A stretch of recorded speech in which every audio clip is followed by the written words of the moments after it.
अस्सलामुअलैकुम दोस्तों, कैसे हैं आप सब। मैं ज़बीना फ़याज़ एक बार फिर आपके साथ मैं ले आई हूँ एक और नया नावल। लेकिन नावल शुरू करने से पहले हमेशा की तरह कहूँगी, अगर आप मेरे चैनल पर नए हैं तो चैनल को सब्सक्राइब कर ले, बेल को ज़रूर दबा दें।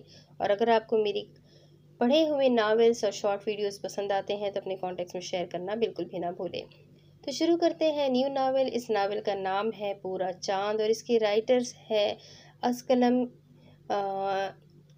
ऐमन नोमान। तो इनके राइटर से मुझे परमिशन मिली है इस नावल को पढ़ने की। बहुत वक्त से ये नावल मेरे पास रिक्वेस्ट में थी। तो शुरू करते हैं पूरा चांद बाय एमन नोमान, पार्ट 1। पाकिस्तान 2020। चांदनी से रोशन चांद की पूरी रात साई साई करती हवाएं फिजा में मजीद इर्तियाश पैदा कर रही थी। वो किसी ट्रांस की सी कैफियत में गिरफ्तार हुई अपने कमरे से निकलकर घर की दहलीज को फलांगती अपने घर से काफ़ी दूर निकल आई थी। उसके हवास बिल्कुल मुंजमद हो चुके थे। इर्द गिर्द से बिल्कुल बेगाना वो चलती हुई एक वीरान से पार्क में आ चुकी थी। सामने बाएं तरफ जैसे ही उसने गर्दन घुमाई तो अपने बहुत ही करीब दो लाल आंखें चांद की दूधिया मध्यम रोशनी में चमकती हुई उसको दिखाई दी।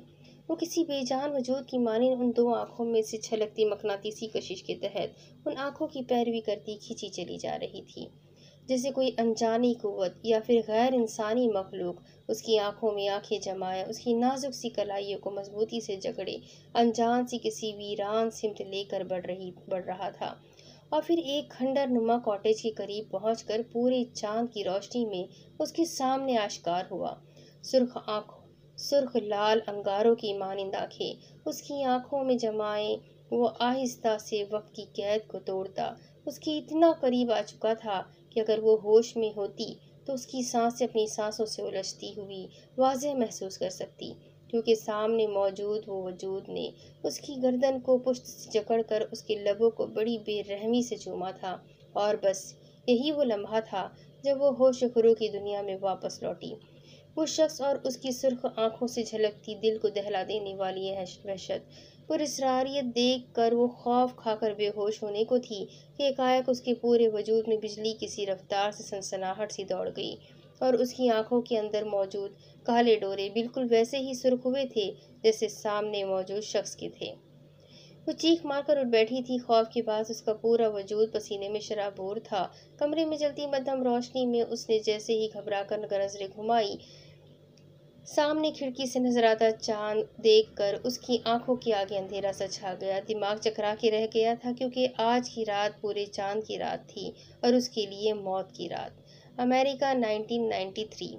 सुलेमान, आहिस्ता चलाओ गाड़ी, सामने से देखो कितनी तेज रफ्तार में गाड़ियां आ रही हैं। मिसेस सुलेमान, जो कि हामिला थी, शौहर को तंबीही अंदाज में बोली। वो दोनों मियाँ बीवी हर हफ्ते किसी न किसी तरह के थ्रिल के लिए निकल पड़ते थे। दोनों मियाँ बीवी हद दर्जा निडर थे और उनके लिए बड़े बड़े शिकार करना और दूसरी खतरनाक चीज़ों और कामों को सरंजाम देना कोई बड़ी बात ना थी। आज भी वो लोग शिकार की घर से निकले थे। घर से अमेरिका के घने जंगलात में 2 दिन के लिए उनका कैंपिंग का इरादा था। गाड़ी जंगल के बीचों बीच पार्क करने के बाद कुछ देर के वक्फे से मिसेस सुलेमान को कुछ दूर झाड़ियों में हरकत होती हुई महसूस हुई। अंधेरे में झाड़ियों में होती हुई हरकत को महसूस कर उन्होंने शौहर को इशारे से झाड़ियों की जानिब मुतवज्जा किया। मिस्टर सुलेमान बीवी के इशारा करने पर फौरन ही चौकन्ना हो गए और अपने शिकार के लिए लाए गए हथियार को थामकर ट्रिगर पर उंगली रखे बिल्कुल तैयार थे शिकार करने के लिए, और बीवी को भी हथियार उठाने का इशारा कर चुके थे। वो दोनों अब आहिस्ता आहिस्ता झाड़ियों की तरफ बढ़ रहे थे, जहां अब हरकत वाज़ेह महसूस की जा सकती थी, जो कि इस बात का पता दे रही थी कि उनका शिकार बहुत करीब और सामने मौजूद है। कुछ दूर कदम बढ़ाने के बाद दोनों को सुर्ख लाल आंखें जंगल में रोशनी की माने चमकती हुई दिखाई दे रही थी। मिस्टर सुलेमान जैसे ही थोड़ा करीब गए, सामने मौजूद खौफनाक भेड़िए ने चंद लम्हों के लिए उनको गंग कर दिया था, मगर फिर उन्होंने बहुत तेजी से अपनी राइफल से निशाना उस भेड़िए के सीने के बीचों बीच बनाया था। रुक जाओ सुलेमान, इसको मत मारो, ये एक भेड़िए का बच्चा है, इसको जाने दो। मिस्टर सुलेमान ने शौहर की मिसेस सुलेमान ने शौहर को चीख कर रोका था। उनके दिल में शायद उस भेड़िए के बच्चे के लिए रहम जागा था, या फिर वो खुद अपनी कोख में एक बच्चा जन रही थी, इसलिए शायद ऐसा महसूस कर रही थी एक बच्चे के लिए। इसको नहीं मारा तो ये आज रात हम दोनों को मार डालेगा। सुलेमान के इरादे थमते हुए नजर नहीं आ रहे थे और कहते के साथ ही वो गन के ट्रिगर पर उंगली रख चुके थे। लेकिन अचानक जैसे ही भेड़िए के बच्चे को गोली लगी थी, वैसे ही एक भेड़िए ने पहले मिस्टर सुलेमान पर हमला किया और फिर खौफ से कांपती सफेद पड़ती मिसेस सुलेमान को सोचने समझने का मौका दिए बगैर उन पर भी हमला आवर हो गया। भेड़िए के पंजों से छोड़े गए निशानात से मिसेस सुलेमान के सीने से लेकर पेट तक बुरी तरह से खून रसने के अंदाज में बहने लगा था और यही वो लम्हा था जब मिसेस सुलेमान ने हाथ में मौजूद हथियार से उस दूसरे भेड़िए पर भी गोली चला डाली थी। अमेरिका सन 2000। क्या आज रात के बाद मेरा बेटा इब्राहिम एक आम इंसान की तरह जिंदगी गुजार सकेगा? रोजी ने पादरी से दरियाफ्त किया। वो पादरी के साथ आज पूरे चांद की रात को उसी जंगल के इस मुकाम पर मौजूद थी जहाँ चंद साल पहले कबल वो वाक़या रोनुमा हुआ था और उस दिन उसका शौहर सुलेमान उसको और अपने बच्चे को छोड़कर इस दुनिया फानी से कूच कर गया था। रोज इस भयानक रात बड़े मुश्किल से किसी तरह से अपनी जान और कोख में पलते अपने बच्चे को बचाकर हस्पताल तक पहुंची थी और इब्राहिम को पैदा किया था, जो कि प्रीमेच्योर बच्चा पैदा हुआ था। मगर इब्राहिम प्रीमेच्योर बच्चा होने के बावजूद भी इस वक्त ऐसा दिख रहा था जैसे पैदाइश के 1 माह बाद का बच्चा होता है। रोजी ने इब्राहिम को गले से लगाए अपने साथ हुए अफसोसनाक वाक़े को कुछ पल के लिए फरामोश कर गई थी, मगर एकाएक जैसे ही नन्हे इब्राहिम ने आंखें खोली और अजीब व गरीब आवाज़ में रोना शुरू किया, कुछ इस तरह जैसे कोई जानवर तड़प रहा हो या फिर गुर्रा रहा हो। रोजी ने डरकर इब्राहिम को वापस उसके झूले में फेंकने वाले अंदाज में डाला था और फिर शदीद खौफ ज़दा अंदाज में अपने नौमौलूद बच्चे को देखा था, जिसकी अब सिर्फ आंखें लाल थी, लेकिन रोना या फिर घुर्राहट अब बंद हो चुकी थी। वैसे इब्राहिम नॉर्मल ही रहता था, लेकिन ये तब्दीली इब्राहिम में हर चांद की इस रात को रोनुमा होती जब चांद की पूरी रात हुआ करती थी। अपने बच्चे को इस हालत से परेशान और घबरा कर रोजी ने अपने बहुत बड़े पादरी से राब्ता किया था, जिसका कहना था कि आज की रात यानी इब्राहिम के 7 साल पूरे होने की रात वो इस मकाम पर अमल करेगा जहाँ से किस्सा शुरू हुआ था और इब्राहिम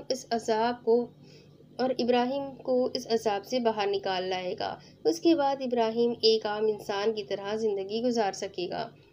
यही वजह थी कि आज वो पादरी के साथ बेहोश किए गए अपने बेटे को लेकर यहाँ उस मुकाम पर मौजूद थी जहाँ उस भेड़िए का बच्चा, उसका शौहर और उस तबाही को लपेट में आ गए थे।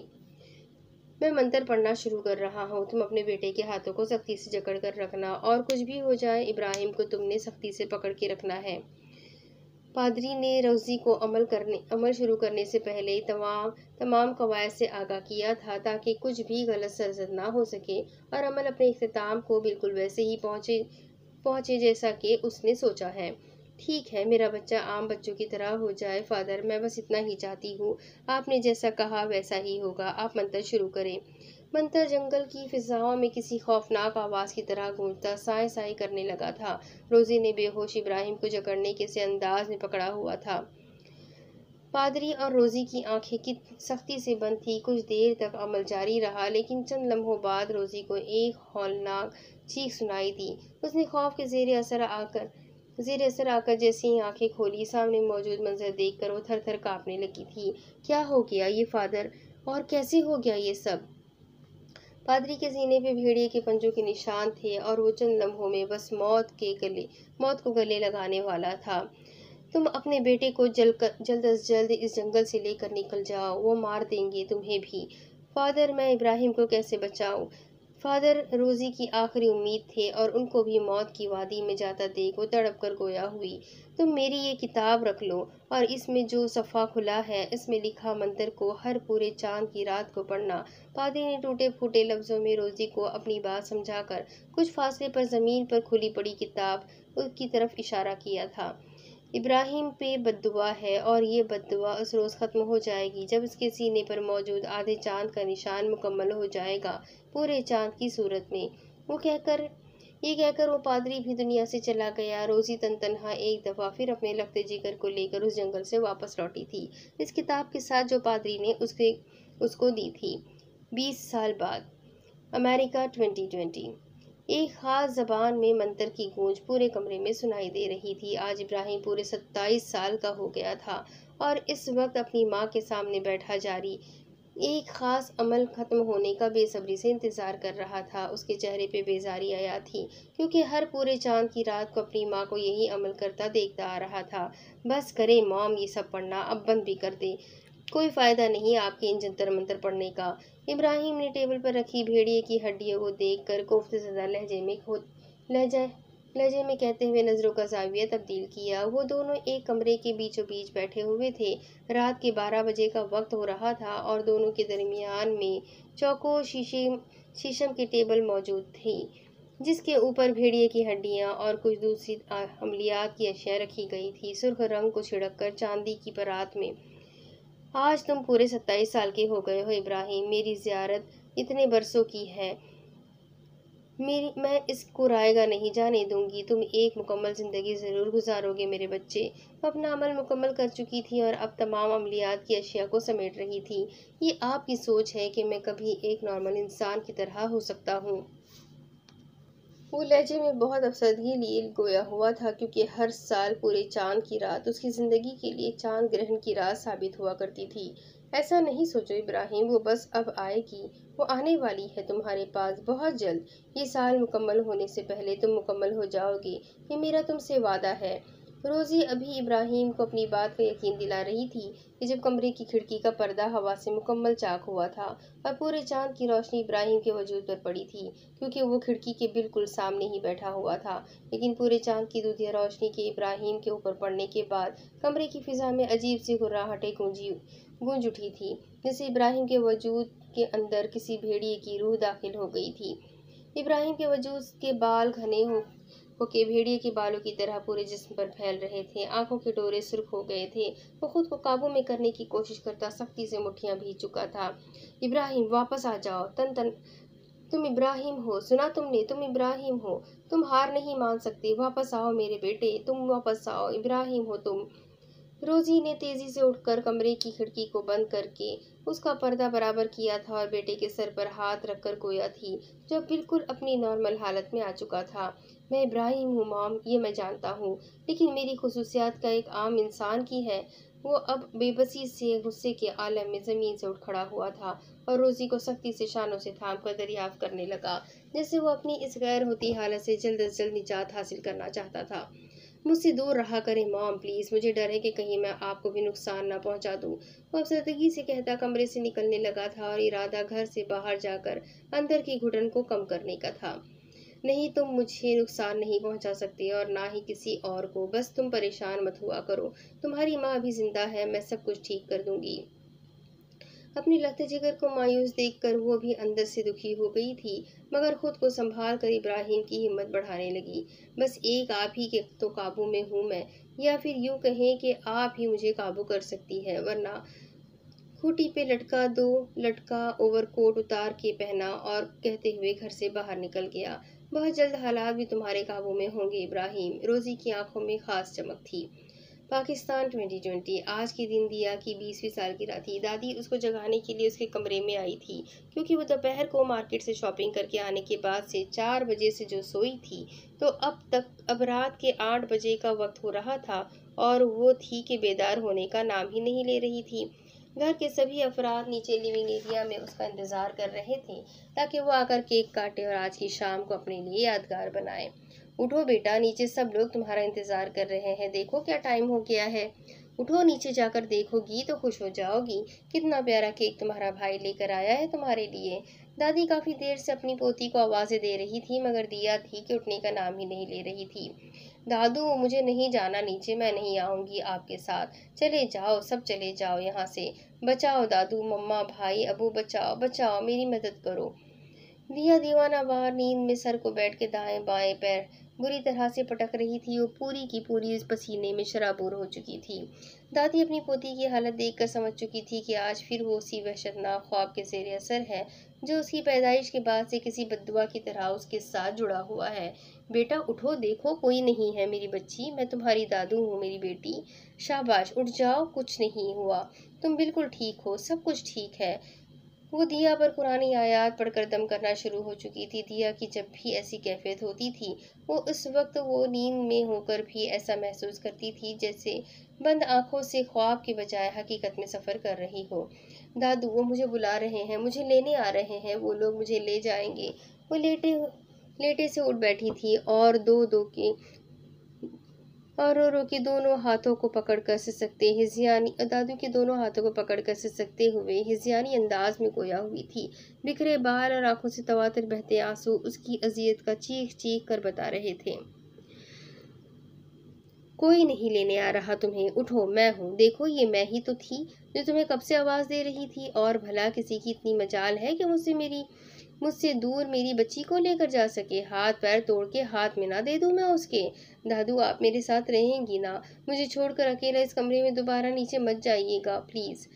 दिया अब दादी के गले से लगी बिखरी सी सहमी हुई हालत में गोया फरियाद कर रही थी। मुकम्मल होश हवास में आने के बाद उसको खुद अफसोस होता था कि वो अपने प्यारों को कैसे अपनी वजह से तकलीफ से दो चार कर देती थी महज चंद लम्हों में।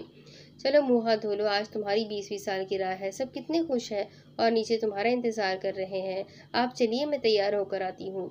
वो अब खुद को संभाल चुकी थी और बेड से उठकर नीचे जाने के लिए खुद को ताज़ा दम करने की गर्ज से बाथरूम का रुख कर गई थी।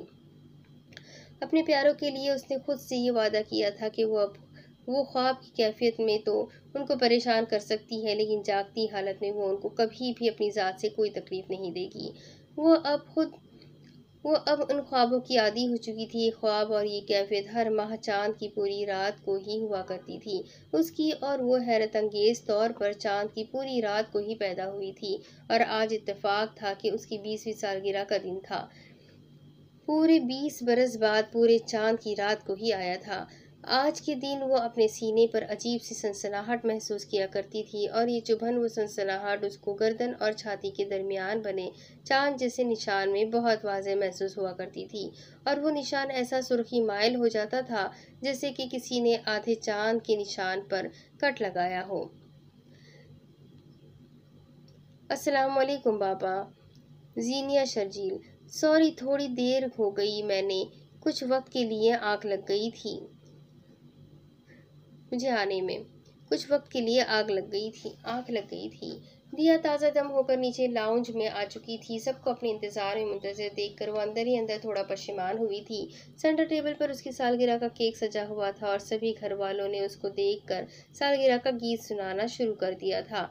दिया ने मुस्कुराते हुए थोड़ा सा झुककर पहले टेबल पर रखा केक काटा था। नसीम साहब के गले का हार बनती वो इठलाती हुई लाड से गोया हुई थी। वाह वाह, क्या बात है दिया, सिर्फ बाबा मौजूद है टेबल पे, क्या हम तो शायद बाबा मौजूद है टेबल पे, क्या हम तो शायद जिन भूत है जो तुम्हें नजर नहीं आ रहे। दिया से छोटे शहजाद ने मुंह बसोरते हुए बहन को छेड़ते हुए केक के ऊपर खूबसूरती से सजी क्रीम को थोड़ा अंशत शहादत पर लगा कर दिया के गुलाबी रुखसार पर लगा दिया। हाँ भाई, दिया को कभी अपने बाबा के सिवा कुछ नजर आया भी है भला? मम्मा भी नजर आ जाए तो बड़ी बात है, और अगर ऐसा हो भी गया कभी तो हम समझ लेंगे कि सूरज मशरिक के बजाय मगरिब से निकलना शुरू हो जाएगा। साजिदा बेगम, दिया की मां, ने मसनूई नाराजगी से बेटे को जवाब देते हुए दिया को देखा और उसको अपने बराबर वाली नशित पर विराजमान होने के बाद सर पर चपत रसीद की। सब लोग सेंटर टेबल के इर्द गिर्द रखे सोफों पर विराजमान थे। संडे का दिन होने की वजह से सभी के चेहरों पे बेफिक्री रखसा थी, क्योंकि आज के दिन वो लोग ऑफिशियली छुट्टी मनाया करते थे। सभी घर के अफराद एक दूसरे को ज़्यादा से ज़्यादा वक्त देने की कोशिश किया करते थे। दिया ने हाल ही में ग्रेजुएशन मुकम्मल किया था और उसका रिजल्ट भी बहुत अच्छा आया था, और अब मज़ीद पढ़ने के लिए सब्जेक्ट्स वगैरह अभी ज़ेर गौर थे। हाँ भाई, मेरी बेटी को सिर्फ मुझसे मोहब्बत है, जलने वालों को सीखपा होने के लिए छोड़ दिया जाए। क्यों दिया? नसीम साहब ने बेटी को अपनी साथ शरारत में शरीक किया। मकसद अपनी बीवी को तंग करना और बेटे को छेड़ना और चिढ़ाना था, जो हर वक्त माँ के पल्लू से बंदा खुसर खुसर ही करता रहता था। और नहीं तो क्या बाबा, आप दुनिया के सबसे प्यारे बाबा हैं। क्यों मामा, मैं ठीक कह रही हूँ ना? दिया ने माँ के गाल पर मोहब्बत भरी चुटकी भरते हुए कहा और केक काट कर केक का छोटा सा टुकड़ा माँ के मुंह में डाला। हा हा हा हा, बाबा की चमची, सही किया तुमने, बिल्कुल। अरे तुम क्या जानो मम्मा कितनी ग्रेट है। और मम्मा, आप आज बता ही दे कि आप मुझसे ज्यादा प्यार करती है या दिया से। थोड़ा दिया को भी पता चले कि कौन ज़्यादा लाडला है आपका। शहजाद बज़िद था माँ के प्यार को जीतने के लिए और दिया को हराने के लिए। वो दिया से छोटा था और अभी मैट्रिक का स्टूडेंट था। उसने भला कैसे अपना हिसाब छोड़ना था दिया के ऊपर। माँ को अकेला देख मैदान में कूदकर फौरी माँ की पार्टी ज्वाइन कर ली। दादी अभी तक खामोश थी। वो अब तक दिया के ख्वाब में उलझी हुई थी। खामोशी से बज़ाहिर सबके साथ मुस्कुराकर एंजॉय कर रही थी, लेकिन दर हकीकत वो वहाँ मौजूद होके भी वहाँ मौजूद न थी।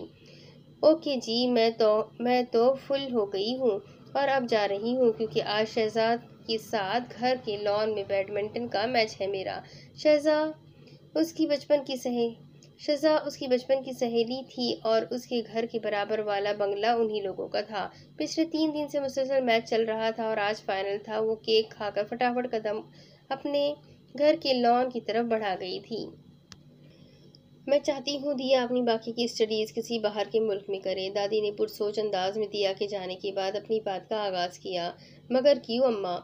हम भुला हम भला दिया को क्यों खुद से दूर करें? एक ही तो बेटी है हमारी, इसके बगैर तो हम एक दिन भी नहीं रह सकते।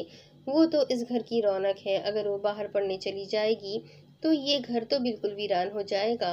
साजिदा बेगम सास की बात सुन के अचंभे से गोया हुई, जबकि नसीम साहब भी कुछ ऐसे ही ख्यालात के हामी थे। मैं जो कह रही हूँ उसके पीछे कुछ खास वजूहात पोशीदा है, वरना मैं भी अपनी जान से अजीज पोती को यूं इस तरह खुद से दूर कभी न करूँ। ये तो फिर 7 समंदर पार की बात है। मगर अम्मा, ऐसी भी क्या वजह हो सकती है जो आप इस कदर बड़ा कदम उठाना चाह रही हैं और इतना बड़ा फैसला मिनटों में करने की ठान बैठी हैं? नसीम साहब शदीद परेशान थे माँ के इतने बड़े फैसले को लेकर, लेकिन इतनी हिम्मत ना थी कि माँ की बात से इनकार कर देते। वजह वही है जो बरसों से होती आ रही है। आज शाम दिया ने फिर से वही खौफजदा करने वाला ख्वाब देखा। जब मैं उसकी सालगिरह का केक काटने के लिए कमरे में बुलाने गई थी, तब उसकी वो गैर होती हालत देखकर मैंने ये फैसला किया। दादी अपनी अजीज जान पोती को हर कीमत पर खुश खुर्रम जिंदगी गुजारता देखना चाहती थी। मतलब क्या वही सब कुछ दिया के साथ पेश आया जो बरसों से? साजिदा बेगम मामले को समझ चुकी थी। इसलिए जुमला अधूरा छोड़कर सास की तरफ गौर से देखा। हाँ साजिदा बेटा, तुम बिल्कुल ठीक समझी हो। और आज तो दिया की हालत पहले से ज्यादा तशवीशनाक और परेशान कुन हो रही थी। ऐसा लग रहा था जैसे वो अपना आप खो बैठेगी। मैं उसको अब मजीद इस तरह से तड़पता देख नहीं सकती। मेरे अंदर मजीद हौसला नहीं रहा अब। मैं बस इतना चाहती हूँ कि दिया कुछ अरसे तक पाकिस्तान से बाहर जाए। उसकी आबो हवा तब्दील होगी तो उसके दिमाग और दिल दोनों पर अच्छे असरात पैदा होंगे। उन्होंने बहू और बेटे के सामने ठहर ठहर कर अपना मद्दुआ बयान किया था। आप बिल्कुल ठीक कह रही है अम्मा। मैं अगले महीने जा रहा हूँ अमेरिका और वहाँ जाके दिया का किसी अच्छी यूनिवर्सिटी में एडमिशन करवा देता हूँ। नसीम साहब ने माँ के बूढ़े हाथ की पुश्त को थपथपा कर यकीन दिलाया कि वो जो चाहती है, जैसा चाहती है, बिल्कुल वैसा ही होगा। आप फ्लोरिडा ले जाएं दिया को। वहाँ मिशल रहती है, साजिदा की छोटी बहन। वो उसका ख्याल रखेगी और हम भी मुतमईन रहेंगे कि दिया गैर में हमारी दियारे गैर में हमारी बेटी तन्हा नहीं है। साजिदा बेगम ने एक अच्छी तजवीज़ पेश की जो नसीम साहब और अम्मा दोनों को मुनासिब और बेहतरीन लगी। शायद हो सकता है इस तरह दिया को अच्छा महसूस हो, वो निकल आए इन ख्वाबों के खौफजदा कर देने वाले जाल से। नसीम के दिल में मुहिम से उम्मीद जागी थी, मगर वो इस बात से बेखबर थे कि उनकी बेटी का इंतज़ार बड़ी शिद्दत से 7 समंदर पार बहुत बरसों से हो रहा है। ठीक है नसीम, आप दिया के तमाम कागजात तैयार कीजिए, सारी ज़रूरी कार्रवाई पूरी कीजिए। मैं दिया का इस दौरान माइंड मेकअप करती हूँ। अम्मा, आप बिल्कुल ठीक कह रही हैं। और फिर अम्मा से बेहतर हमारी दिया के लिए कोई सोच ही नहीं सकता था। आपका हुक्म सर आँखों पर अम्मा। साजिदा बेगम ने सास को देखकर मान भरे अंदाज में कहा और नसीम साहब दोनों को मुस्कुराकर देखते हुए नैपकिन से लबों को साफ करके उठ खड़े हुए थे। और फिर वक्त ने एकदम ऐसी अंगड़ाई भरी कि पाकिस्तान से दिया ने जो परवान भरी तो अमेरिका के शहर फ्लोरिडा में ही पहुंचकर दम लिया। एयरपोर्ट से निकलकर सीधा नसीम साहब ने गाड़ी मैकडॉनल्ड्स पर रुकवाई थी। क्योंकि उन्होंने किसी क्लाइंट से मीटिंग सेट की हुई थी। ये क्या बाबा, अभी हम एयरपोर्ट से निकले ही हैं और आपने फौरी काम और मीटिंग शुरू कर दी है। अरे बच्चा, अगर मैंने ये ऑफिस के ज़रूरी डॉक्यूमेंट्स को अभी नहीं दिया तो फिर मुझे थोड़ी देर बाद दोबारा मिलने के लिए आना पड़ेगा क्लाइंट से। इसीलिए उतरते के साथ ही मैंने इनको मिलने के लिए बुला लिया है। ऑफिस सफ़र की थकन काफ़ी हो गई है, बस ये काम हो जाए तो फिर जाकर मिशेल के घर रेस्ट करेंगे। ओके बाबा, आप मीटिंग कर लीजिएगा, मुझे भूख लग रही है, मैं जब तक कुछ खा लूँगी। वैसे बाबा, इंसान को इतना भी पंक्चुअल नहीं होना चाहिए। मैकडॉनल्ड पहुंचने के बाद नसीम साहब ने दिया को अंदर बैठकर 10 मिनट के लिए इंतज़ार करने को कहा और ख़ुद अपने बिजनेस क्लाइंट मिस्टर एंथोनी से मीटिंग करने के लिए उस सिमत बढ़ गए जहाँ एक टेबल पर उनको वो बैठा नजर आया था। अगर वो अभी ये काम ना करते तो फिर ये काम बात पर रह जाता, और वो इस बात पर यकीन रखते थे कि वक्त को अपनी मुट्ठी से कभी भी निकलने नहीं देना चाहिए, क्योंकि हर काम का एक वक्त होता है और इस काम का होना उसके वक्त पर लाजिम व मलजूम है। नसीम साहब को दिया के साथ कुछ दिन अमेरिका में रहना था, फिर उन्होंने वापस पाकिस्तान चले जाने का इरादा किया हुआ था, क्योंकि वो मुस्तकिल इधर नहीं रुक सकते थे। और फिर दिया की खाला ने 15 दिन बाद मियामी से वापस लौट कर फ्लोरिडा आ जाना था। वो अपने इकलौते बेटे के पास कुछ दिन के लिए मियामी किसी ज़रूरी काम के तहत गई हुई। मिशेल के वापस आ जाने के बाद उन्होंने दिया को उसके पास छोड़कर वापस पाकिस्तान आना था। वो इधर उधर नजरें घुमाते हुए अपने बैठने की जगह तलाश करने लगी। शाम का वक्त होने के बाद इस वक्त मैकडॉनल्ड्स में रश काफ़ी से ज़्यादा था। वो थोड़े फासले पर एक कुर्सी खाली देखकर वहां जाकर बैठ गई और लापरवाही से अपने मोबाइल में मैसेज वगैरह चेक करने में मगन हो गई। क्या मैं यहाँ बैठ सकती हूँ? एक अंग्रेज़ औरत ने सामने मौजूद खाली कुर्सी पर बैठने के लिए मुआजिब अंदाज में दिया से मुस्कुराकर इजाज़त तलब की। Please, why not, you can sit here. क्यों नहीं, आप यहाँ बैठ सकती है। सामने मौजूद औरत को सरसरी सा दिया ने एक नज़र देखा और फिर जज्बात में जवाब देकर वापस मोबाइल की स्क्रीन पर मुतवज्जा हो गई। ये देखे बगैर के सामने मौजूद वजूद को बहुत गौर से तक रहा था, जैसे न जाने क्या जांचना चाह रहा हो। ये एकदम दिया के हाथों में मौजूद मोबाइल जमीन पर गिर गया। जैसे ही वो फोन को उठाने के लिए झुकी, सामने मौजूद औरत का शक गोया यकीन में तब्दील हो गया। तुम्हारे सीने पे ये निशान कैसा है? रोजी की जबान से अदा हुए अल्फाज ने दिया को न जाने क्यों अजब से खौफ व वहशत में मुब्तला कर डाला था। और ये खौफ पहली दफ़ा उस पर तारी हुआ था, वरना अक्सर लोग उसके इस निशान के बारे में दरियाफ्त करते थे और वो लापरवाही से हमेशा जवाब दे दिया करती थी कि ये पैदाइशी निशान है। मगर आज उसने अपने निशान में वाज़ेह दबाव महसूस किया था इस अनजान औरत के निशान की बाबत पूछने पर। सीने पर मौजूद निशान में बढ़ती तकलीफ दिया को परेशान कर रही थी। उसकी हालत गैर होने लगी थी। अभी वो कोई जवाब रोजी को देती कि नसीम साहब ने उसको बाहर आने का इशारा किया। मैकडॉनल्ड से बाहर निकलते हुए वो नसीम साहब के बुलावे पर बगैर रोजी की किसी बात का जवाब दिए किसी आंधी की तरह अपने बाप की तरफ भागी थी, जैसे उसको आज़ादी का परवाना मिल गया था बाप के बुलावे की बदौलत। अरे लड़की, ठहरो, एक मिनट रुको तो ज़रा। रोजी उसकी तेज़ रफ्तारी पर उसको रोकती रह गई। अभी वो मज़ीद कुछ पूछना और बहुत काफ़ी कुछ उसको कहना चाहती थी, लेकिन दिया सर पर दौड़ती वहां से निकल चुकी थी, जबकि रोजी ने भी भागकर उसका पीछा करना चाहा था। लेकिन जब तक वो वहां पहुंची थी, दिया तब तक अपने बाप के साथ गाड़ी में बैठकर जा चुकी थी।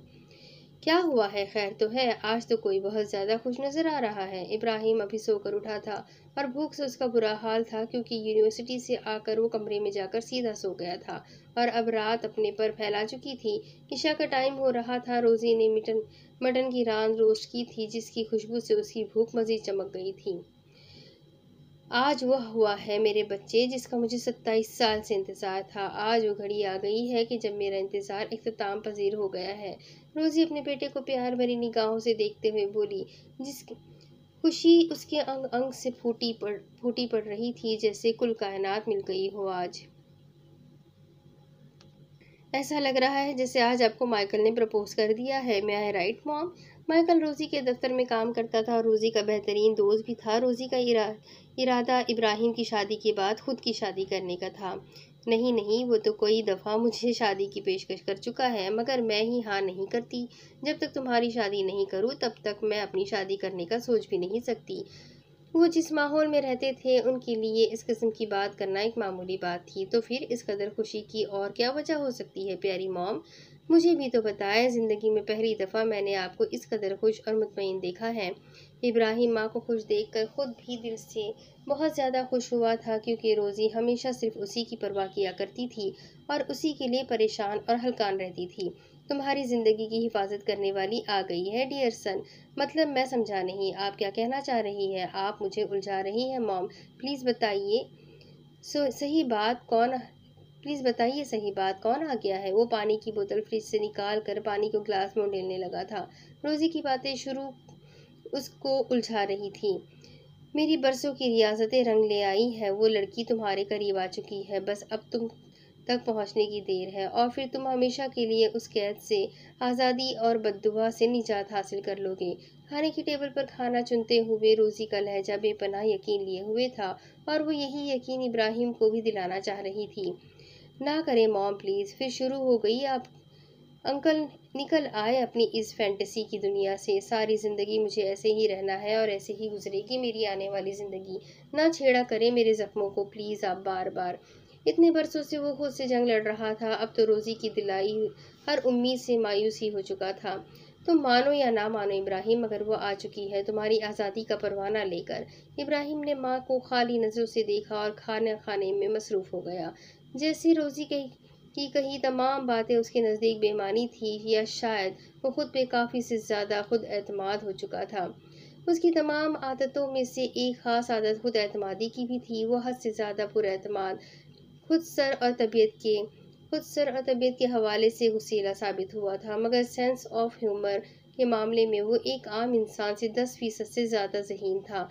उसको उसको लिंग भी उस उसकी काफ़ी लेट शुरू स्कॉलिंग भी उसकी काफ़ी लेट शुरू करवाई थी रोज़ी ने, क्योंकि शुरू के चंद साल तो वो उन्हीं कोशिशों में लगी रही कि अपने बेटे को एक नॉर्मल ज़िंदगी की तरफ कैसे ला सके, और यही वजह थी वो अब तक यूनिवर्सिटी में लास्ट सेमेस्टर ख़त्म होने का इंतज़ार कर रहा था। बहरहाल तालीम अगर वो हासिल नहीं भी करता तो भी ज़हनी तौर पर वो काफ़ी से ज़्यादा स्ट्रॉन्ग था, क्योंकि जितनी भी पावर्स उसके पास थी उन सब के होते हुए तालीम तो एक मामूली सी बात थी, मगर तालीमी सर्टिफिकेट उसको आगे की ज़िंदगी के लिए लाजिम व मलज़ूम हासिल करने थे, और ये इसका अज़म था।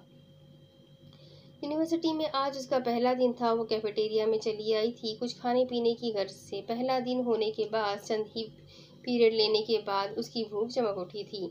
फूडी तो वो पहले भी बहुत थी, और अब तो यहाँ आकर माँ की रोक टोक भी नहीं थी कि ज़्यादा मत खाओ, मोटी हो जाओगी, क्योंकि वो इस कदर खाने पीने की शौकीन थी कि साजिदा को डर ही लगा रहता था कि वो अपना वज़न ही ना बढ़ा डाले। और अब यहाँ आकर तो जैसे खुली छुट्टी मिल गई थी उसको। वो बड़े मज़े से चाय और डोनट लेकर अगली होने वाली क्लास के मुतालिक सोचती हुई जा रही थी।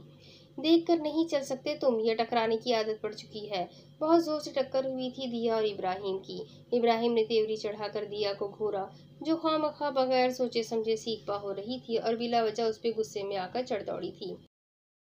अगर मैं बकौल तुम्हारी जान कर तुमसे टकराया हो तो तुम देख कर चल लो। ऊपर वाले ने तुम्हें भी तो बड़ी बड़ी दुआ दी है, और बकौल तुम्हारे अगर मैंने टकराने की कसम खाई है तो मैं तो 100 दफ़ा टकराऊंगा। मैं इतना शोर शराबा करने की इसमें इतना शोर शराबा करने की क्या ज़रूरत? ना बीना, मैं इब्राहिम सुलेमान हूँ मोहतरमा। ना पहले किसी की सुनी है ना आज सुनूंगा, इसलिए आइंदा मुझसे कभी भी फजूल में मत उलझना। एहतियात करना तुम्हारे हक में यही बेहतर होगा।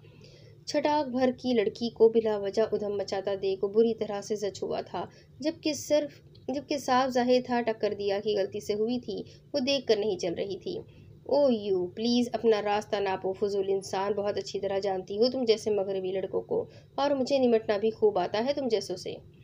दिया ने जब देखा कि इब्राहिम ने पल भर में उसको इतनी बातें सुना डाली, और वो भी काफ़ी स्टूडेंट्स के सामने, उसका पारा मज़ीद चढ़ गया। एक नज़र उसने कैफेटेरिया में घुमाई। काफ़ी भीड़ लग चुकी थी वहाँ। ये देख कर दिया का दिल चाहा कि वो इब्राहिम का सर फाड़ दे। मेरी शर्ट अभी के अभी साफ करो मिस स्टूपिड। टक्कर के बाद दिया के हाथ में मौजूद गर्मा गर्म कॉफी पूरी इब्राहिम की शर्ट पर जा गिरी थी और उसके सीने को झुलसा गई थी, जबकि दूसरे हाथ में मौजूद डोनट जमीन पर जाकर गिरा था, जिसे किसी स्टूडेंट ने उठाकर खाने की टेबल पर रख दिया था। तुमने मुझे स्टूपिड कहा, तुम्हारी इतनी हिम्मत। मेरी हिम्मत की तो बात ही मत करो मिसेस स्टूपिड। मैं तुम्हारे मुल्क की मशरकी लड़कों की तरह शर्मीला हरगिज नहीं हूँ। जहाँ सुई ना जाए वहाँ फावड़ा डालना अच्छी तरह जानता हूँ, समझी। इब्राहिम कैसे हिसाब बराबर ना करता, इतना तो वो समझ चुका था कि वो किसी मशरकी मुल्क से ताल्लुक़ रखती है। उसका लिबास उसकी पहचान बखूबी बता रहा था। तुम सुई या फावड़ा जो दिल चाहे उसका इस्तेमाल करो, मेरी बला से। पहले मैं सोच रही थी तुमसे सॉरी करूं, मेरी वजह से तुम्हारी शर्ट खराब हुई है, लेकिन अब तुम जैसे बदतमीज और जाहिल लोगों के ऊपर तो मैं थूकना भी पसंद नहीं करूंगी। ये कहकर वो पलट गई थी। इब्राहिम चूंकि अंग्रेजी में उससे बात कर रहा था, जिसके जवाबात दिया ने भी इब्राहिम को अंग्रेजी जबान में ही दिए हुए थे। वो समझ गई थी कि इब्राहिम को उर्दू जबान नहीं आती बोलनी और समझनी भी। दिया ने तो गोया इब्राहिम के पूरे वजूद को आग के शोलों की लपेट में ढकेल डाला था। वो जैसे ही पलट कर आगे बढ़ी थी, इब्राहिम ने उसको रोकने की गर्ज से पीछे से पकड़ना चाहा था, ताकि उसको बता सके कि उसका टकराव किससे हुआ है, लेकिन ये सब करने में दिया के सर के ऊपर लपेटा स्कार्फ इब्राहिम के हाथ में आ गया। तुम्हारी ये मजाल दिखा दी ना तुमने अपनी औकात, बेहुदा आदमी हो तुम। मेरे हिजाब को कैसे खींचा तुमने। दिया का बेसाख्ता हाथ उठा था। अभी उसका हाथ इब्राहिम के चेहरे पर अपना निशान छोड़ने ही वाला था कि इब्राहिम ने दिया के हाथ को दरमियान में रोक लिया। अब दिया का नाजुक हाथ इब्राहिम के मजबूत हाथ की गिरफ्त में जकड़ा हुआ था। आज अगर तुम्हारा ये हाथ मेरे गाल को सुर्ख कर जाता तो तुम्हारी सोच भी वहां नहीं जाती जहां से मैं तुम्हें सुर्ख करता। बेबाकी से बोले गए जुमले पर दिया का चेहरा शर्म से सुर्ख होने लगा था। हाथ छोड़ो मेरा, दरिंदे हो तुम, इंसान नहीं बल्कि जंगली जानवर। जिंदगी में पहली बार किसी मर्द ने उसको छुआ था, और वो भी इस अंदाज में। उसको अपनी कलाई जलती हुई महसूस हो रही थी। पूरी जान लगाने के बावजूद वो अपना हाथ उसकी सख्त गिरफ्त से नहीं निकाल पा रही थी, और वो खामोश खड़ा उसकी कोशिश पर महफूज हो रहा था। बिल्कुल सही पहचाना तुमने, मैं जानवर ही तो हूँ, एक खतरनाक भेड़िया। जानना चाहोगी एक भेड़िया अपने शिकार के साथ पहले क्या करता है। इब्राहिम की आवाज़ में खास गुर्राहट थी, और उसकी सुर्ख आंखों में दिया को अजीब किस्म का वहशतज़दा कर देने वाला खौफ सा नजर आता था। लम्हा भर के लिए मगर वो अपने खौफ को खुद पर गालिब आने से रोक गई थी। उस वक्त अना और इज्जत नफ्स हर एहसास पर भारी थी उसके लिए। वो एक मर्तबा फिर अपना हाथ उसके हाथ से छुड़ाने की कोशिश करने लगी। बेकार कोशिशों में अपना टाइम वेस्ट मत करो। अब ये हाथ तभी आज़ाद होगा जब तुम मेरी शर्ट को दूसरे हाथ से साफ करोगी। इब्राहिम ने दूसरे हाथ में पकड़ी हुई पानी की बोतल को एक झटके से अपने मुंह में दबाकर दांतों से बोतल का ढक्कन खोल कर दिया के सामने किया था। इस वक्त इब्राहिम की आंखों के डोरे सुर्ख होना शुरू हो चुके थे। वो अजीब खून आशाम निगाहों से दिया को तक रहा था। दिया को बाकायदा महसूस हुआ था जैसे कि काफी पल गुजर जाने के बावजूद भी इब्राहिम की पलकें नहीं झपकी थी, लेकिन वो अपना वहम जानकर अपने इस ख्याल को झटक गई थी। नहीं करूंगी मैं तुम्हारी शर्ट को साफ, किसी सूरत हाथ नहीं लगाऊंगी तुम्हारी गंदी कमीज को मैं। छोड़ो मुझे जलील इंसान, दफा हो जाओ मेरे करीब से। दिया का सही मानों में जब्त जवाब दे गया था। वो अब तमीज़ और तहजीब का बालाए ताक रखकर मैदान में मुकाबला करने के लिए उतर चुकी थी, मगर इब्राहिम दिया की सोच से ज्यादा ही बढ़कर था। किस करने को तो नहीं कह रहा हूँ तुम्हें, जो इतनी आग बगोला हो रही हो। इब्राहिम ने लम्हों में उसको बगैर किसी मज़ाहमत का मौका दिए बहुत तेज़ी से खुद से करीब करके उसके कमर के गिर्द हिसार तंग कर डाला था। वो नाजुक सी लड़की कटी पतंग की तरह उसके सीने से आ लगी थी। चंद लम्हों की बात थी। दोनों की निगाहें एक दूसरे की निगाहों से जा टकराई थी। एक की आंखों में चुभन थी, अलावा दहक रहा था, तो दूसरे की आंखों में अपनी बेबसी पर शदीद गुस्सा छलक रहा था।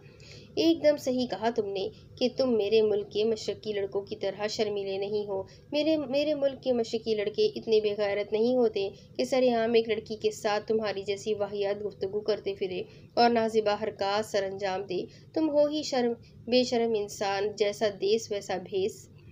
वो एकदम झटके से दूर होकर उससे थोड़ा फासले पर हुई थी और कुछ फासले पर खड़ी हुई एक लड़की को अपनी मदद के लिए करीब बुलाया। वो लड़की उसको नकोश से पाकिस्तानी मालूम हो रही थी। मिस प्लीज़ आप बोतल से पानी गिराएं, मुझे इन मोहतरम की शर्ट साफ़ करनी है। दिया ने उस लड़की से उर्दू ज़बान का इस्तेमाल करते हुए मदद की तलब की, लेकिन इब्राहिम उर्दू ज़बान नहीं समझ सकता था, मगर वो बॉडी लैंग्वेज से समझ चुका था कि दिया क्या चाहती है। उसने हाथ के इशारे से उस लड़की को वहीं रोक दिया और अपने हाथ में मौजूद पानी की बोतल को एक नज़र देखने के बाद कुछ सोचते हुए दोबारा दिया को मानी खैज नज़रों से देखते हुए उसकी कमर पर रखा अपना हाथ हटा दिया और उस हाथ से अपनी शर्ट को मुट्ठी में जकड़े इतनी जोर से खींचा था कि तमाम शर्ट के बटन टूटकर जमीन पर इधर उधर जा गिरे थे। छोड़ो, शर्ट तो साफ हो जाएगी, मगर जलन तो मेरे सीने पे हुई है खोलती हुई कॉफी गिरने से। चलो तुमको इतना फेवर दे देता हूँ कि बस तुम मेरे जले पर मरहम रख दो, फिर मैं तुम्हें जाने दूंगा। वो अपने सीने पर हाथ रखकर ये वाजे कर गया था कि अब उसको इब्राहिम की शर्ट की बजाय सीने को ना सिर्फ छूना होगा बल्कि साफ भी करना पड़ेगा। दिया ने तिल मिलाकर इब्राहिम को देखा, लेकिन उसके चेहरे पर वाजे लिखा था कि अब वो पीछे हटने वाला नहीं है। Okay fine. दिया ने गहरा सांस फिजा में खारिज किया और बड़ी हिम्मत करके अपनी आना को बलाए ताक रखते हुए गोया हुई। दूसरी तरफ इब्राहिम ने फुर्ती से हाथ में कैद दिया का हाथ अपने सीने पर रखा। इब्राहिम की इस अमल से दिया को करंट सा लगा था, रगों में दौड़ते खून में रवानी पैदा हुई थी और दिल वो तो जैसे इतनी जोर जोर से धड़क रहा था कि सीने को चीरता हुआ बाहर ही निकल कर आ जाएगा, मगर वो उसके सीने पर मौजूद आधे चांद के निशान को देखकर ठिठक गई थी। दिया के यकबस्ता हाथ ने जैसे ही उसके सीने पर अपना मखरूती हाथ रखा, इब्राहिम को लगा जैसे उसके सुलगते तड़पते दिल पर ठंडी फुहार पड़ गई हो। ये एहसास पहली दफा जागा था उसके अंदर, जो उसकी रूह को अंदर तक पुरसुकून कर गया था। दोनों ही अपने अपने एहसास को बयान करने से कासिर थे। दिया ने दिल पर पत्थर रखकर लरसते हाथों से इब्राहिम के सीने को ठंडे पानी से साफ करना शुरू किया था। दोबारा हाथ हनूज इब्राहिम के हाथ में कैद था। वो दोनों अपनी अपनी सोचों में खोए इस बात से बेखबर थे कि कोई इस मंजर को काफी देर से अपने मोबाइल फोन में कैद कर रहा है। अपनी इस मामूली सी जीत को दिल पे मत लगा लेना मिस्टर इब्राहिम सुलेमान। ये ऊंची हरकतें तुम इस यूनिवर्सिटी की और बिल्कुल तुम्हारे जैसी लड़कियों से तो कर सकते हो, मगर मुझसे आइंदा गलती से भी मत उलझना। ये कहकर वो गुस्से से भरी पलट चुकी थी और लंबे लंबे डग भरती कैफेटेरिया तो क्या यूनिवर्सिटी से ही बाहर निकल गई। आज का दिन काफी बुरा साबित हुआ था उसके लिए, लेकिन इब्राहिम की निगाहों ने उसका दूर तक पीछा किया था। बेटा अपना बहुत ख्याल रखना, मैं बहुत जल्द दोबारा चक्कर लगाऊंगा वापस अमेरिका। आज नसीम साहब की वापसी थी पाकिस्तान के लिए। दिया और मिशेल सुबह उनको एयरपोर्ट छोड़ने के लिए आए थे। मिशेल जल्दी वापस आ गई थी मियामी से, क्योंकि नसीम साहब को अर्जेंट ऑफिस का काम आ जाने की वजह से पाकिस्तान जाना पड़ रहा था और वो बेटी को महफूज हाथों में छोड़कर सुकून से पाकिस्तान वापस जाना चाहते थे। जी ठीक है बाबा, मगर मैं आपसे बहुत नाराज़ हूँ, आप इतनी जल्दी मुझे छोड़कर जा रहे हैं। लेकिन बेफिक्र होकर जाइए, वापस आप और परेशान बिल्कुल ना होना। खाला जानी है मेरे पास। दिया बड़ी मुश्किल से अपनी उदासी को छुपा पाई थी, वरना नसीम साहब के वापस जाने का सुनकर वो बहुत उदास हो गई थी। किसी भी टेंशन के बगैर आप वापस जाए, कोई मसला नहीं है भाई। आप ये समझिए कि आपने मेरी ज़िंदगी की अव्वलीन ख्वाहिश पूरी कर दी है दिया को यहाँ छोड़कर। अल्लाह ने सब नेमतों से भरपूर नवाजा है सिवाय बेटी के, और अब दिया की सूरत में वो भी पूरी हो गई। मिशेल ने गाड़ी के स्टीयरिंग को घुमाते हुए कहा और यू टर्न लेकर एयरपोर्ट के दाखिली दरवाजे की तरफ गाड़ी को बढ़ा ली। वो शादी के बाद से ही फ्लोरिडा में क़याम पज़ीर थी। अल्लाह ने एक बेटा दिया था जो शादी के बाद अपनी बीवी के साथ मियामी में रिहाइश पज़ीर था। शौहर का इंतकाल हो चुका था 4 साल पहले और वो खुद यहाँ फ्लोरिडा में जॉब करती थी खुद को मसरूफ़ रखने के लिए। मिशेल, ये भी तुम्हारी बेटी है। खाला भी माँ ही जैसी होती है और तुम्हारा बहुत शुक्रिया, तुम जल्दी आ गई वापस। अगर तुम नहीं आती तो फिर बहुत मुश्किल हो जाती। नसीम साहब उसके मशकूर थे। वो उनकी एक कॉल पर सब कुछ बालाए ताक रख के मियामी से फ्लोरिडा आई थी। चले जी बाबा, हम एयरपोर्ट पहुंच गए। दिया बेटा, मैं फिर आऊँगा बहुत जल्द। अपना बहुत ख्याल रखना और अपनी खाला का भी। खुदा हाफिज। नसीम साहब का दिल नहीं चाह रहा था दिया को छोड़कर जाने का, मगर मजबूरी थी, जाना ज़रूरी था। बाबा जान, बहुत जल्द मिलेंगे। मैं आपको फ़ोन करूंगी जैसे ही आप पाकिस्तान पहुंच जाएंगे इंशाल्लाह। वो अफसरदा सी मुस्कुराहट चेहरे और लबों पर सजाकर बाप को रुखसत करते हुए गोया हुई। नसीम साहब के एयरपोर्ट के अंदर जाने के बाद मिशेल ने गाड़ी का रुख दिया की यूनिवर्सिटी की तरफ किया था, ताकि जल्द दिया को यूनिवर्सिटी पहुंचाकर खुद भी ऑफिस पहुंच जाए। आधा घंटा लेट हो चुकी थी वो ऑफिस से। ओके खाला, रात में मिलते हैं, खुदा हाफिज। मिशन ने दिया को यूनिवर्सिटी ड्रॉप किया और तेज़ी से गाड़ी भगा ले गई। वो देखो आ गई मिसेस स्टूपिड। यूनिवर्सिटी पहुंचकर दिया को कुछ अजीब सा एहसास हुआ, जैसे सब स्टूडेंट्स उसको देखकर तमस्खराना हंसी चेहरे पर सजाए हुए थे। हैरत उसको तब बहुत ज़्यादा हुई जब एक लड़की ने अपनी बत्तीसी की नुमाइश करते हुए साथ खड़ी लड़की को दिया की तरफ मुतवज्जा किया। वो खामोशी से आगे बढ़ गई। सबको इग्नोर करते हुए उसने सामने से आती एक लड़की को रोका जो उसको देखकर मुस्कुरा रही थी, मगर कोई जुमला ना कसा था बाकी दूसरे स्टूडेंट की तरह। एक्सक्यूज़ मी मिस, क्या आप मुझे बता सकती है कि ये सब लोग मुझे देखकर अजीब व गरीब सा बिहेव क्यों कर रहे हैं? उसने झिझकते हुए दरियाफ्त किया। आखिर किसी न किसी से तो मालूम करना ही था माजरा क्या है। तुम्हें नहीं पता क्या हुआ है? हैरत की बात है। वो लड़की आंखें घुमाकर अचंभे से गोया हुई। नहीं, क्या हुआ है? प्लीज़ क्या आप मुझे बताएंगी?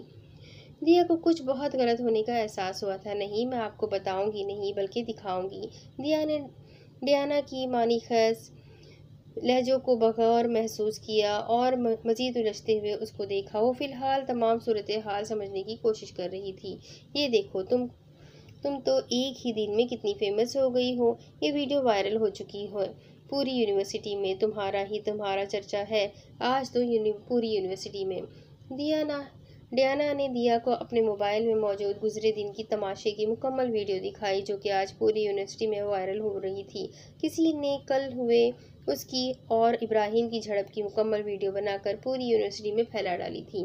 दिया ने संभल कर कुछ देर बाद बड़ी मुश्किल से डियाना से शुक्रिया कहा और आगे अपनी क्लास की तरफ बढ़ गई, लेकिन दरमियान में इब्राहिम को लापरवाह अंदाज में लाइब्रेरी की तरफ जाते देख कर वो रुकी थी। और यही वो लम्हा था जब उसके सब्र का पैमाना लबरेज हो चुका था। वो तेज तेज कदम बढ़ाती आंधी तूफान की तरह इब्राहिम की तरफ लपकी थी। वाह, क्या ड्रामा किया तुमने। प्लीज हो तुम, बहुत बड़े प्लानर हो तुम। मान गई तुम्हें। मैं लगता है हर नए आने वाले स्टूडेंट के साथ ऐसा करते करते बहुत बड़े चैंपियन बन गए हो। क्या मिला तुमको इस तरह मुझे पूरी यूनिवर्सिटी के सामने जलील करते? जानते बूझते तुमने ये सब मेरे साथ किया। क्या है ये ड्रामा। दिया ने पीछे से इब्राहिम के कंधे पर लटका उसका बैग खींचकर इब्राहिम का रुख अपनी तरफ मोड़ा था। गुस्से से वो बेकाबू हो रही थी। इतनी सबकी आज तक उसको कभी जिंदगी में नहीं सहनी पड़ी थी जितनी आज एक घंटे में उसने सही मानों में सही थी।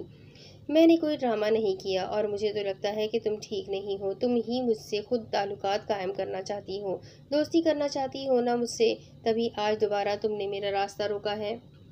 वो अभी यूनिवर्सिटी पहुंचा था और दिया ने उसके अंदर आते ही उसका रास्ता रोक डाला था। वो बेजारी से दिया को देखने लगा। तुम बहुत ही बेहुदा हो। अगर तुम लाइल्मी का इजहार कर रहे हो तो ये सब क्या है? क्यों तमाम स्टूडेंट मुझे देखकर मेरा मजाक उड़ा रहे हैं? खैर, वजह तुम ही हो और ये मैं जानती हूँ। ये सब कुछ तुम्हारी वजह से ही हो रहा है मेरे साथ। दिया ने कहते हुए डियाना को इशारा से अपने करीब बुलाया और उसका मोबाइल लेकर वीडियो इब्राहिम के सामने चलाई। दिया की नज़र में ये मुकम्मल प्री प्लान था। न्यू स्टूडेंट्स को बेवकूफ़ बनाकर वो खुद को यूनिवर्सिटी का चैंपियन जाहिर करना चाहता था। दूसरी तरफ इस वीडियो को देखने के बाद इब्राहिम का तो जैसे खून खौल उठा था। वो समझ गया था ये किसका काम है। ये गरीबी हरकत मेरी नहीं है और जिसने की है उसका हाल भी तुम बहुत जल्द अपनी आंखों से देखोगी। मुझे गर्ज नहीं इस बात से कि ये हरकत तुम्हारी है या किसी और की। मैं यहाँ तालीम हासिल करने के लिए आई हूँ, तुम्हारी तरह फेमस होने के लिए नहीं। वो ये कहकर आंखों में नमी लिए आगे की तरफ बढ़ गई थी। ना चाहते हुए भी उसका लहजा भीगा था और चंद आंसू पलकों की बाढ़ तोड़कर रुखसार को छू गए थे। दिया की आंखों से गिरते मोती इब्राहिम को अपने सीने पर मौजूद चांद के निशान पर गिरते महसूस हुए थे। नहीं छोड़ूंगा अब तुझे। तेरी इतनी जुर्रत कि तूने मेरी वीडियो एक लड़की के साथ बनाकर आग की तरह फैला दी। अब तू देख मैं तेरा क्या करता हूँ तेरे साथ, और तेरी इस हालत की वीडियो मैं कहाँ कहाँ वायरल करूँगा। अब मेरी बारी है। तूने सिर्फ मेरी वीडियो पूरी यूनिवर्सिटी में वायरल की है, लेकिन मैं पूरी दुनिया में तेरा मजाक बनाऊंगा। ऐसी ठुकाई लगाऊंगा तेरी शक्ल पर, यूनिवर्सिटी की एक एक लड़की थूकेगी। और जैसे तूने एक लड़की का मजाक बनाया है, अब तेरा मजाक मैं बनाऊंगा कि यूनिवर्सिटी में अपनी शक्ल नहीं दिखा सकेगा तू। इब्राहिम ने यूनिवर्सिटी के फुटबॉल ग्राउंड में जैक्सन को आड़े हाथों जा लिया था। वो बड़े मगन होकर अपनी टीम के साथ फुटबॉल मैच खेल रहा था। इब्राहिम को सर पर खून सवार किए आता देख नहीं रुक सका था, वरना देख नहीं सका था, वरना अपने बचाव के लिए कुछ न कुछ तदबीर जरूर कर लेता, क्योंकि कच्चा खिलाड़ी वो भी हरगिज नहीं था। और इब्राहिम से तो फिर उसकी दुश्मनी पुरानी थी। इब्राहिम खूंखार भेड़िए की तरह जैक्सन के ऊपर हमलावर हुआ और बगैर उसको अपना बचाव करने का मौका दिए उसकी दुर्गत बनाना शुरू कर दी थी। वो उसकी खातिर मदारत में मसरूफ इर्द गिर्द से बिल्कुल बेगाना हो गया था। एक जोरदार पंच उसने जैक्सन की नाक पर दे मारा था।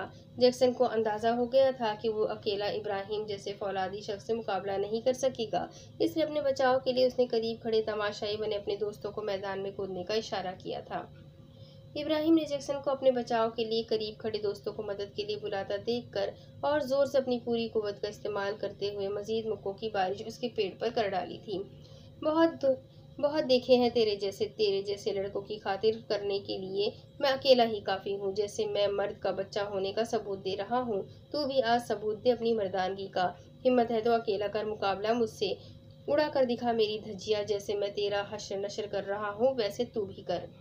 शदीद गुस्से के बावजूद वो पूरी तरह पसीने में शराबूर हो चुका था। आंखें बिल्कुल सुर्ख होकर ऐसी हो गई थी जैसे कोई दूसरी मखलूक इब्राहिम के वजूद पर मुकम्मल परवास कर चुकी हो।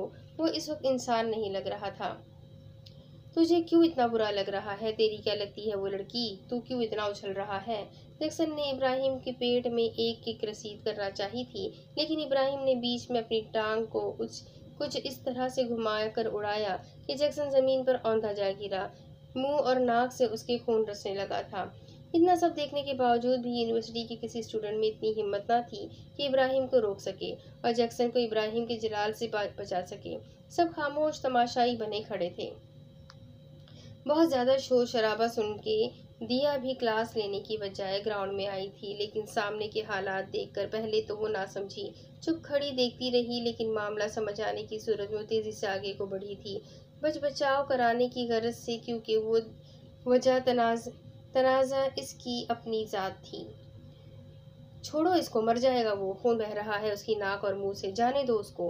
दिया ने जोर लगाकर इब्राहिम को जैक्सन के ऊपर से हटाना चाहा था, जो बुरी तरह से जमीन पर लेटे जैक्सन को ऊपर बैठकर उसकी दुर्गत बना रहा था। अब तो तेरी गर्लफ्रेंड भी आ गई है, इसकी तो बात लाजमी मानेगा तू, अब तो छोड़ देगा तू मुझे, हा हा हा हा। जैक्सन ने कमीनगी से हंसते हुए कहा, लेकिन जैक्सन की बातें सुनकर इब्राहिम को मजीद इश्तियाल ने अपनी लपेट में ले लिया था।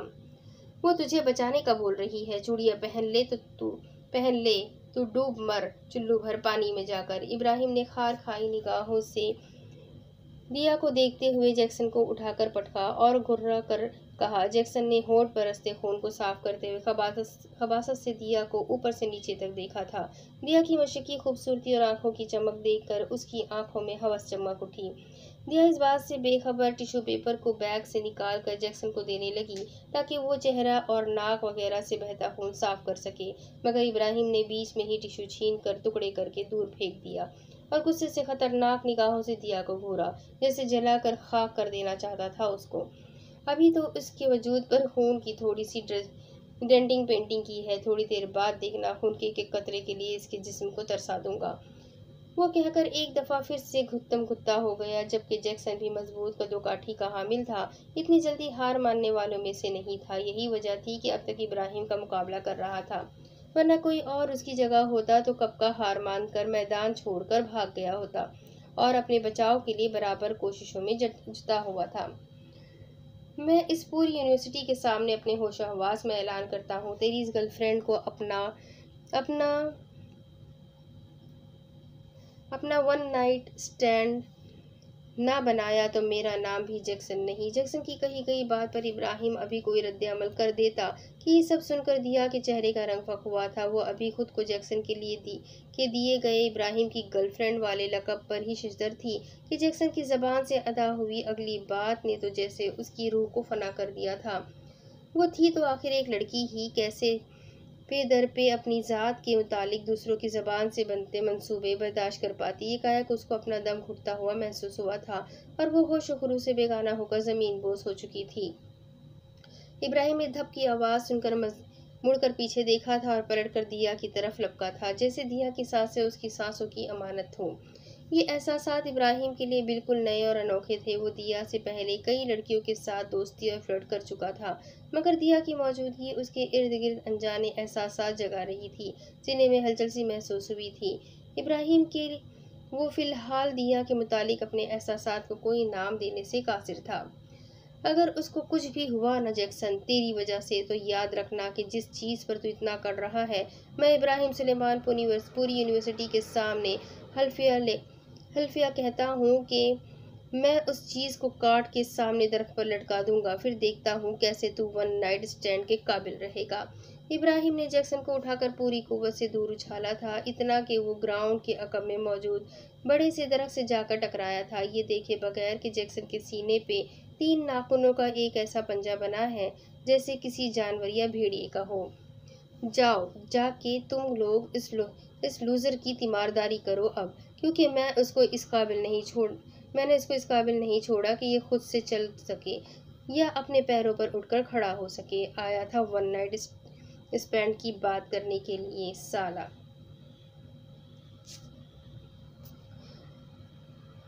जैक्सन की तरफ थूक फेंक कर इब्राहिम ने दिया की तरफ बढ़ते चंद स्टूडेंट को रोक दिया और उसके करीब किसी को भी ना फटकने दिया। दोनों हाथ बढ़ाकर उसने दिया को अपनी मजबूत पनाहों में भर लिया और उसको उठाकर यूनिवर्सिटी की पार्किंग में खड़ी अपनी कार की तरफ ले गया।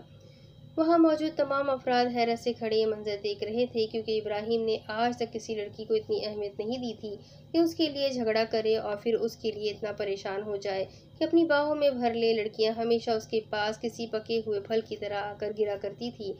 खुद चलकर वो कभी भी किसी लड़की के पास खुद से दोस्ती करने नहीं गया था, ना ही किसी को कभी अहमियत दी थी। दिया होश खुरू से बेगाना इब्राहिम की मजबूत पनाहों में झूल रही थी और वो किसी मगरूर शहजादे की तरह उसको कांच की गुड़िया की मानिंद बाजुओं के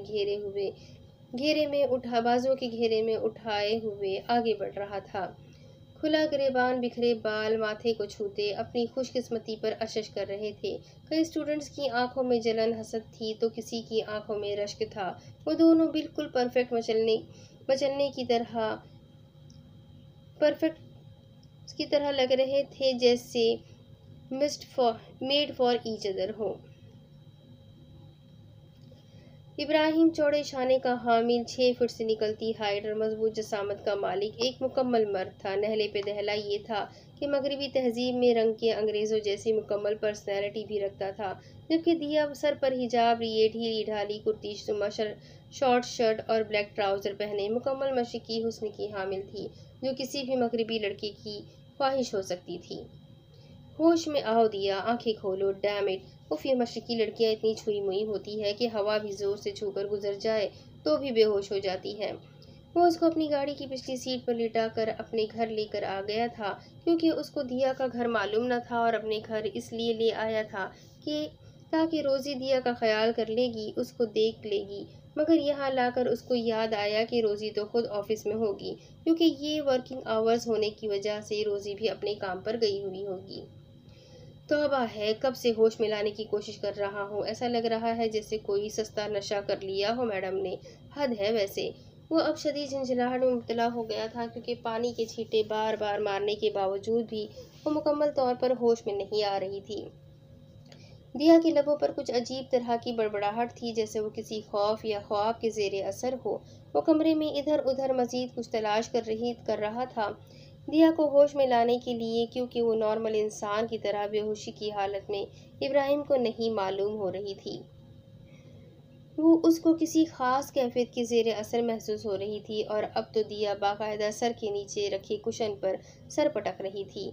दिया इब्राहिम को सही मानों में गहरी तशवीश में मुब्तला कर चुकी थी। यकायक इब्राहिम की नज़र उसकी गर्दन और सीने के दरमियान में मौजूद आधे नज़र आते निशान पर जा ठहरी, जो कि शायद इब्राहिम की खुशकिस्मती थी, जो दिया का हिजाब थोड़ा सा सरक गया था, सीने से ज़रा ऊपर गर्दन पर जा ठहरा था, जबकि बाकी आधा निशान उसकी कमीज़ के गिरेबान की वजह से छुप गया था। इब्राहिम को लगा जैसे वक्त रुक गया हो, चंद लम्हों के लिए हर तरफ अंधेरा छा गया हो, हर सो कुछ चमक रहा था तो बस दिया की गर्दन से नीचे मौजूद वाज़े नज़र आता वो निशान। ये कैसा निशान है? ये क्या है? इब्राहिम के लबों से अल्फाज टूट टूट कर सरगोशियाना अंदाज में अदा हुए थे, उसकी आंखें एक दफ़ा फिर अंगारे की माने सुर्ख हो चुकी थी। वो ट्रांस किसी कैफियत में दिया के ऊपर झुका था और अपने सुलगते हुए लब उसके सीने पे से झांकते आधे अधूरे निशान पर रखने को था कि हटो दूर मुझसे, क्या कर रहे हो तुम ये मेरे साथ। वो जैसे जिंदगी की तरफ वापस लौट आई थी। ख्वाब में नजर आते भेड़िए को वो धोखा देकर हकीकत की दुनिया में कदम रख चुकी थी, बेहोशी को हरा चुकी थी, लेकिन हकीकत उसके लिए ज्यादा हैरान कुन और खौफजदा कर देने वाली थी। इब्राहिम को खुद पर झुकता देखकर अपने इतने करीब महसूस करके उसके पूरे वजूद में सनसनी सी दौड़ गई थी।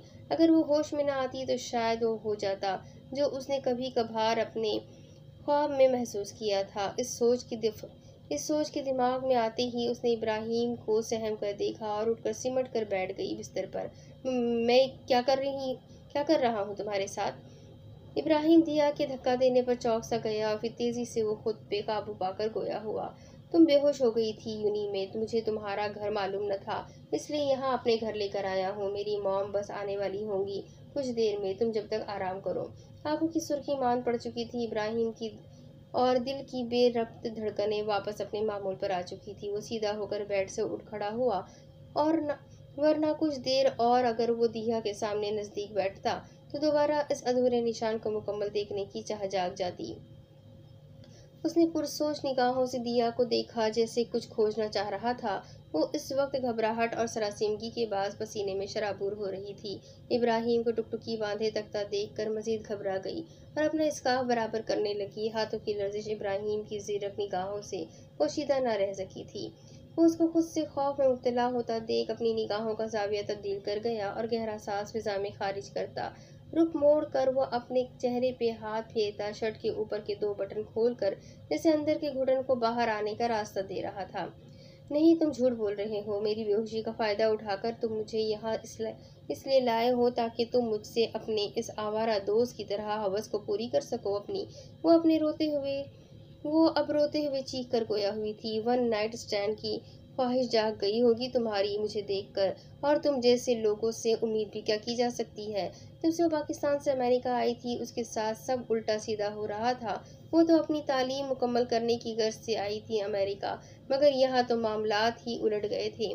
वो तेजी से उठकर इब्राहिम के कमरे से बाहर जाने को थी कि तब इब्राहिम ने तैश में आकर उसको बाजू से थाम कर अपने सामने ला खड़ा किया।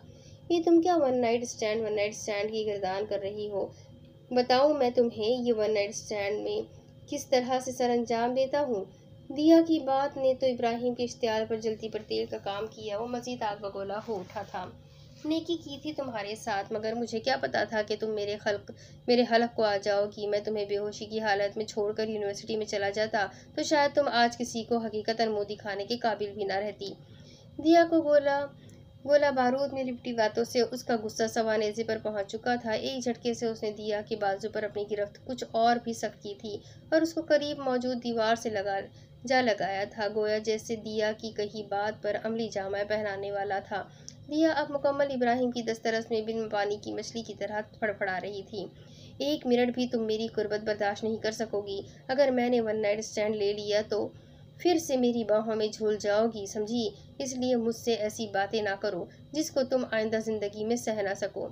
इब्राहिम का दिल चाहा था कई सिगरेट एक साथ सुलगा डाले और इन सिगरेट से खारिज होने वाले धुएं को दिया के हसीन चेहरे पर फूंक मार कर छोड़ दे। "प्लीज़ दूर हटो मुझसे। मैं तुम्हारी फ्रेंड लिस्ट में मौजूद उन लड़कियों की तरह हरगिज़ भी नहीं हूँ जो तुम्हारे साथ वक्त गुजारती है, और प्लीज़ मेरे बाजू पर से अपना हाथ हटाओ। ये वो बाजू है जिसको आज तक किसी ने छूना तो दूर करीब से देखने तक की हिम्मत नहीं की है।"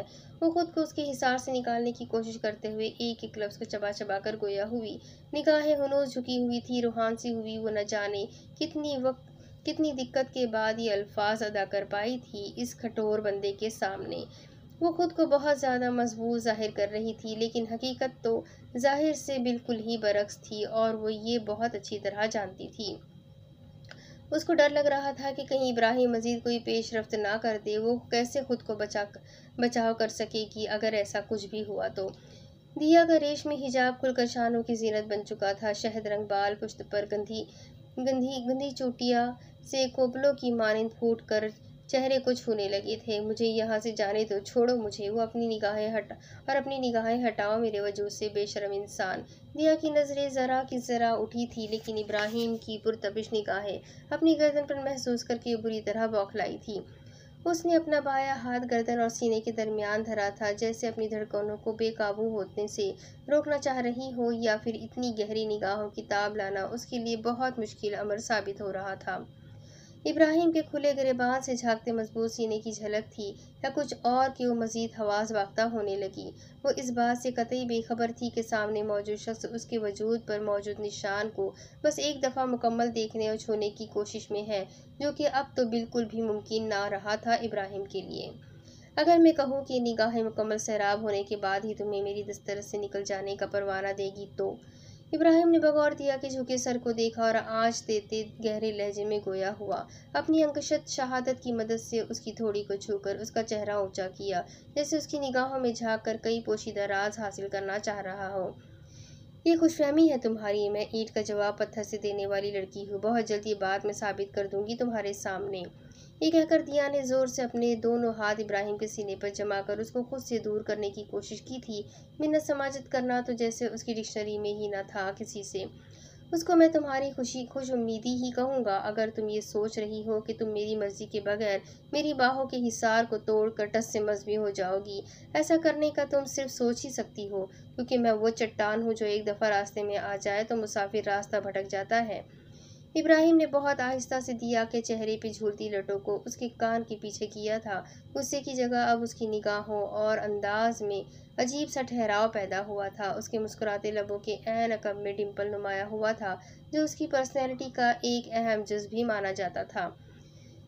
मेरे जीने का तरीका थोड़ा सा अलग है मिस्टर इब्राहिम सुलेमान। मैं खुश उम्मीदी पर नहीं जीती हूँ, और अब तो तुम्हें हराना है मुझे। तुम जिद बन चुके हो मेरी। वो अब खुद को मजबूत करके आर पार करने का फैसला कर चुकी थी। अगर आज वो खुद को नाजुक और कम अहमत जाहिर कर देती तो शायद जिंदगी में कभी भी सर उठा कर ना जी पाती। जिद तो बनते हैं मिस स्टूपिड, जिनको दिल दे दिया हो। तो क्या तुम मुझे अपना दिल दे बैठी हो?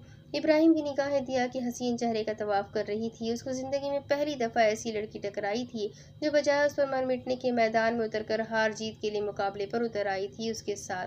अब खुशफहम मैं तुम्हें कहूँगी, क्योंकि मुझे जिद तुम जैसे बेहुदा इंसान को धूल चटाने की है। और देखना, बहुत जल्द मैं तुम्हारा ये सरफिरा दिमाग ठिकाने पर लाकर रहूँगी। वो अभी दीवार से लगी इब्राहिम के हिसार में कैद थी, मगर अब डर और खौफ की बजाय उसकी आंखों में अज़म था। जुनून हिलकोरे ले रहा था इब्राहिम को हराने का। वाह, क्या बात कही तुमने। किस्मत तो आज बुलंदी पे है मेरी। शायद कुछ ज़्यादा ही तो तुम्हें क्या लगा कि मेरा सिर्फ दिमाग खराब है? वैसे आपस की बात है डियर, सामने जो तुम्हारे ये बंदा मौजूद है माँ बदौलत पूरा का पूरा ही खराब है। चाहो तो आजमा कर देख लो। वो दिल जलाने वाले अंदाज में कहता चंद कदम पीछे हुआ था और जेब में हाथ डाल के गाड़ी की चाबी निकाली। फिर एक दफ़ा खड़ी आंखों में गुस्सा लिए दिया को देखकर तमस्खर उड़ाती मुस्कुराहट को उस पर उछालता उसका हाथ पकड़ के अपार्टमेंट से बाहर ले आया था। दिया उसके साथ किसी डोर की तरह खींची चली जा रही थी। वो समझ नहीं पा रही थी इस पल में तोला पल में माशा फितरत के हामिल शख्स को। तुम्हें घर छोड़ देता हूँ मैं। तुम्हारा मेरे घर में रुकना अब मजीद खतरे से खाली नहीं तुम्हारे लिए। इसलिए तुम्हारी बेहतरी इसी में है कि तुम जल्द से जल्द अपने घर पहुँच जाओ। जुमानी लहजे में कहता वो दिया कि गुस्से से दहकते सुर्खी मायल हुए गाल को नरम गरम निगाहों से तकता हुआ नरमी से अपनी उंगलियों की पोरों की मदद से छूने से खुद को रोक नहीं पाया था। उसको दिया के अंदर खास किस्म की कशिश बहुत वाज़ेह महसूस हो रही थी। उसका दिल बार बार वाक़ई हुआ सरगोशी में कह रहा था कि दिया उसके इर्द गिर्द है, अब उसे हमेशा ता क़यामत तक। बहुत शुक्रिया, मैं खुद चली जाऊंगी, तुम्हें जहमत करने की कोई ज़रूरत नहीं। वो बहुत परेशानी के आलम में ही बोली थी, क्योंकि यूनिवर्सिटी और खाला के घर के अलावा वो कहीं का भी रास्ता नहीं जानती थी। लेकिन वो इब्राहिम का एहसान भी नहीं लेना चाहती थी। इसलिए डर और खौफ को बालाए ताक रखकर उसने खुद से घर जाने का फैसला लिया था, क्योंकि अपनी अना बहुत अजीज थी उसको। तुम आज और अब से खुद से कहीं नहीं जा सकती जब तक मेरी तलाश पूरी नहीं हो जाती। अब इसके आगे की कहानी मैं अगली किस्म में सुनाती हूँ कि इब्राहिम को कौन सी तलाश है, किस चीज़ की तलाश है, और आगे दिया के साथ क्या होने वाला है।